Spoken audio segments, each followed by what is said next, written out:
Family peeks into their backyard, comes face to face with unknown animal.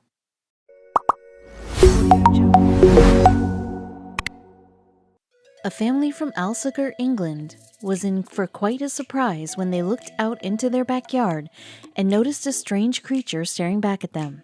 While they couldn't say what animal had invited itself to take up residence in their yard, they instantly knew this was going to be a morning to remember. At first, it seemed like just another morning. David Scott, a 45-year-old engineer from a suburb near Cheshire, brought his son out to the backyard to play. But as the pair was about to open the door, they noticed something that froze them in their tracks. Staring back at them was something they'd never seen before. Could it be some sort of strange dog or cat? No, it didn't look like any kind of dog or cat they'd seen before. It wasn't a raccoon either. What could it be?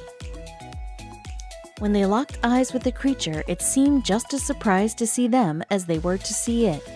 Scott and his son weren't about to leave their yard to approach it immediately, since they still had no idea what the animal was. After the initial shock the animal must have felt at seeing some humans staring at it, it seemed to relax and began approaching the sliding glass door. While this clearly wasn't any kind of domesticated creature David and his partner Anna McArdle had seen before, it didn't seem exactly frightened by humans either. The initial shock turned to curiosity. He'd gone out with the baby, and I heard him shouting that there's a wild animal, and he was a bit panicked by it, Anna McArdle said. The strange animal appeared somewhat similar in shape to a fox, but the animal had black and silver fur. When the creature started to make itself at home in the family's backyard, leisurely relaxing underneath their picnic table, McArdle thought she'd better do something. To get help, she turned to what seemed like an unlikely place: Facebook. Anna McArdle was confused, not only by what this strange animal was, but also how best to proceed. She knew the animal couldn't stay in the backyard forever, but she was also concerned about its safety. After all, this could still be someone's pet, however strange it seemed. By posting a picture and a plea for help, McArdle was promptly contacted by someone from an organization that would know just what to do: the Royal Society for the Prevention of Cruelty to Animals, RSPCA. It's not every day you wake up to an unknown animal making itself at home in your backyard. At first, Anna McArdle thought it was just a lost dog that had wandered into their yard, but then she got a good look at the animal's tail. The bushy tail clearly was unlike any dog she'd ever seen. Her Facebook post helped RSPCA Inspector Amanda Lovett identify exactly what animal this was, but even she found the answer hard to believe. The RSPCA inspector was shocked when she saw the animal. This was an incredibly rare find: a silver fox. A melanistic form of the red fox, silver foxes have been hunted near extinction because of their sought-after pelts. Based on what she saw, Amanda Lovett began to suspect that this particular fox had a very strange origin story. Wild foxes are known for their mischievous nature and craftiness. This is because the carnivorous animal has to be clever to find its next meal. Cunning hunters, foxes seek out small rodents, rabbits, and reptiles to feast upon. Lovett immediately noticed something odd about this particular fox, besides the color of its fur. It was slightly overweight, which is practically unheard of in the wild. This fox was likely someone's pet. Another odd thing the family noticed about the fox was that it didn't seem startled by humans. In fact, the fox appeared to be trying to enter David Scott's home. The creature seemed very determined. The fox's behavior suggested that it had been domesticated to the point where it didn't fear being in close proximity to humans. Well, at least this means it shouldn't be hard to catch, right? Domesticated or not, foxes are difficult creatures to wrangle. Worse than that, you never know what the animal went through in the wild. They are susceptible to deadly infections and diseases like rabies and other viruses. Also, if an animal is wounded and desperate, they sometimes will lash out at their potential captors, even if the person only wants to help them. The RSPCA had to think fast to find a way to catch this rare beast. The fox seemed really interested in getting into David Scott's home. Amanda Lovett and her colleagues at the RSPCA decided this was something they could use to their advantage. Thinking quickly, they formulated a plan. They would try to lure the animal into the utility room and cut off all escape routes. From there, it should be easy to capture the fox. Their success was vital for the fox's safety. As someone who cares deeply for animals, Amanda Lovett had to be feeling the pressure. Today was November 5th, known as Bonfire Night. This holiday is host to one of the biggest fireworks displays of the year. While fireworks are something most of us humans enjoy, the same thing cannot be said for most animals. Sadly, the loud noises and flashing lights are frightening and confusing to pets. Every holiday where fireworks are commonly used, animal shelters report a spike in reports of pets going missing. For this fox's well-being, it was important they capture it fast. Their plan worked perfectly. Lovett was able to lure the fox into the small utility room and shoo it into a cat box. They contacted the Stapley Grange Wildlife Center to prepare the facility for a strange new guest. The center even agreed to stay open late to accommodate their new friend. Everyone was startled by how calm, quiet, and tame the fox appeared to be. It certainly wasn't behaving like a wild animal. As they became increasingly attached to the friendly creature, they decided to give it an appropriate name. Named for his uniquely colored pelt, the friendly fox was given the name Shadow. Calm, docile, and friendly, Shadow quickly became a favorite among the staff at the Wildlife Center. As they cared for the new animal, they started to form more and more questions about the animal. Where had he come from? Sadly, foxes like Shadow are often bred for their pelts, but Shadow seemed oddly tame, like he had been someone's exotic pet. But who did Shadow belong to? There weren't too many ways Shadow could have found his way to David Scott's backyard. Either he'd escaped his owner's care, or he'd been abandoned by an owner who had gotten in over their head by adopting a wild pet. Based on the way the fox was reacting to the humans, the caretakers were positive this animal had been domesticated. Wild foxes are naturally fearful of humans. Foxes approaching humans and allowing themselves to be handled is learned behavior. The staff decided to check whether the fox had been microchipped. Unfortunately, Shadow had not been wearing a collar that would identify his owners and help his rescuers contact them. Many owners will fit their animals with a microchip that enables animal shelters to scan them and locate the owner. The staff scanned Shadow, but he had no microchip. All the caretakers could do was post Shadow's picture online and hope someone would come looking. Despite a few extra pounds, Shadow seemed to be in pretty good shape. The staff at the Wildlife Center were all shocked to meet their new friend. It wasn't just a surprise for David Scott and his family to have Shadow as a guest.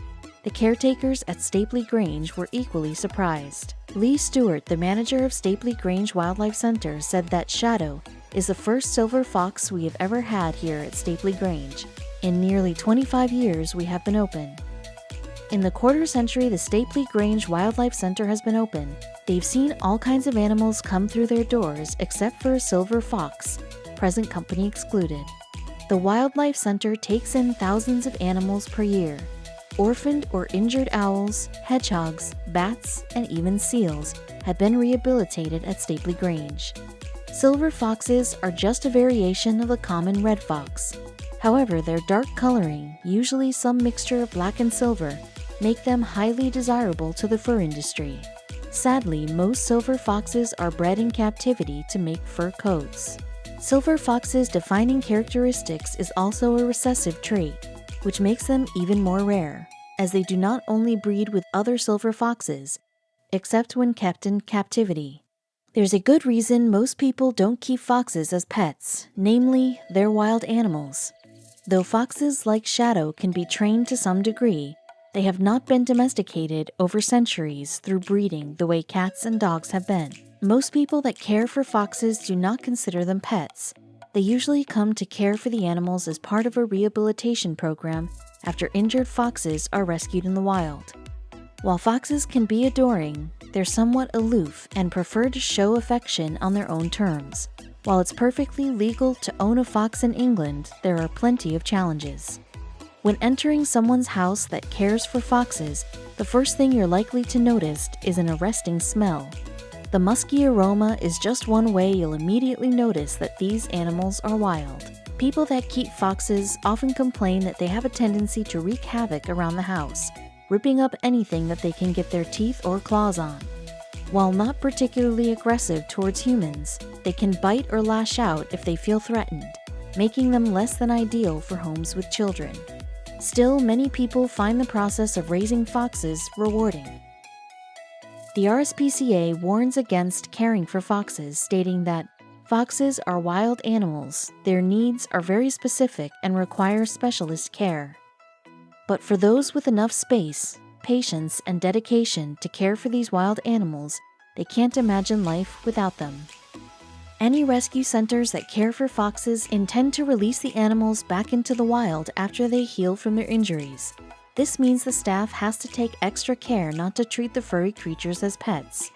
Shadow's docile and trusting behavior would not do him any favors in the wild.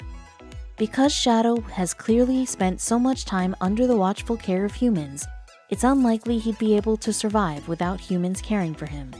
Based on the way he's tried so hard to get into David Scott's home, it's unlikely this prospect bothers him too much. But this presents a new problem. If the staff at Stapley Grange Wildlife Center can't find Shadow's owner, where will the fox end up? While the staff at Stapley Grange Wildlife Center were unable to locate Shadow's owner, they were able to find him a loving new home. Shadow will be transferred to an area where he can get all the care he needs. Specialized caretakers are equipped to handle foxes, giving them all the space they need to roam, and providing necessary medical attention and a healthy diet an adult fox needs to thrive in captivity. There is no shortage of people that care for foxes in Britain. Animal lovers such as Richard Bowler have found themselves drawn to the mischievous predator's charm. The wildlife photographer first became enthralled with the animal after photographing them while on assignment. "The first time you get a fox in your lens, there is just something about it," Bowler told The Telegraph. "When you get to know foxes, it's almost like you can read their moods. They almost talk to you with their vocalizations." What is it about foxes that seems to interest people so much? While seen as a nuisance to many farmers who constantly have to devise ways to keep foxes from getting to their livestock, the rest of us seem to look at the crafty creatures with admiration. There's good reason for people to be wary of foxes when their livelihood is threatened. A cunning predator, red foxes are able to adapt and survive in a variety of conditions. Brought to Australia in the 19th century for hunting, they quickly spread out, reproducing at a rapid rate and unbalancing the ecosystem, earning them the classification as an invasive species. But hey, we can't hold all that against an individual animal like Shadow. He's just doing his best. The red fox is the image that usually appears when you think of a fox, but there are many different kinds in all corners of the world. The Sahara Desert, one of the most brutal climates in the world, is home to the fennec fox. The fennec fox's abnormally large ears keep them cool, as they're full of blood vessels. As blood flows to their giant ears, it cools down by traveling away from their core. Their furry skin keeps them warm at night, when the temperature dips below freezing, but their fur is light-colored to keep them from burning up in the intense heat. This cute canid is found through North and Central America. Unlike other species of fox, these critters are adept climbers, able to leap up branchless trees much like their close relative the raccoon. The gray fox hunts small rodents, rabbits, and birds, but it's also happy to snack on fruit and insects. Gray foxes create dens in rocky crevices and logs. Sometimes they'll repurpose woodchuck holes as their den, which they use during mating season or to raise their young. Male and female gray foxes are typically monogamous and mate with each other every year. Another type of fox, you can probably guess where to find the Arctic fox. These poofy white foxes are perfectly adapted to below freezing temperatures, often feeding on lemmings and voles. The Arctic fox displays some entertaining hunting behavior, leaping high in the air and landing face first in the snow to catch their prey. During the non-winter months, the fox will typically gather most of its food by scavenging the leftovers of larger predators such as polar bears. They'll often gather geese eggs and store them for eating during the winter when food supply runs low. Many ancient cultures all over the world use the fox as a symbol in mythology and folklore. In ancient Greek mythology, the Timusian fox was a giant fox sent to Thebes by Dionysus to punish the people for a crime they had committed. Amphitryon and his hunting dog, Laelaps, were sent to hunt the fox. Laelaps was able to catch any prey, while the Tumusian fox was impossible to catch. This created a paradox that soon drew the attention of Zeus, who turned both animals to stone and then constellations. The Tumusian fox became the Canis Minor, and Laelaps became the Canis Major. In ancient Chinese mythology, the fox spirit or nine-tailed fox is an important motif. The nine-tailed fox is a mischievous shapeshifter that often takes the form of a beautiful woman to seduce men to capture their vital energy, similar to a vampire. They're not always depicted as evil, however. Many stories depict the fox spirit as generous and helpful in their dealings with the humans they care for. Thus, foxes could be viewed as either good or bad omens in ancient Chinese culture.